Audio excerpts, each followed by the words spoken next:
You speak a lot about automaticity in your teaching. How do you think that transfers to training and instructing? I mean, you speak a lot about that. Automaticity is super important, not having to think about what I'm going to say before I say it. So from a training perspective, we just look at the pre-fight, hasn't gone kinetic yet, the managing unknown contact space.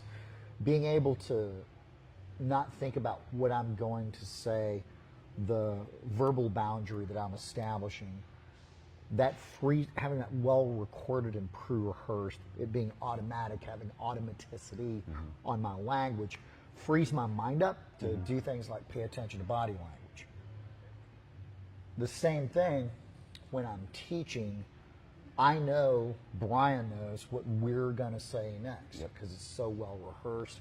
So when I'm delivering content to the group, I don't have to think about what I'm going to say or how I'm going to say it.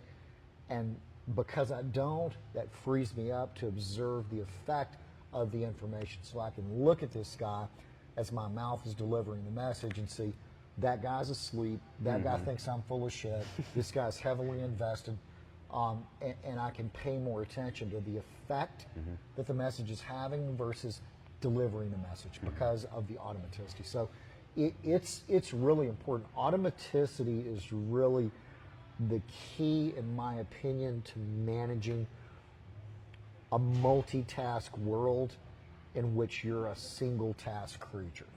I really think automaticity is the key to multitasking well. We don't multitask well at all. We're not wired neurologically to do that.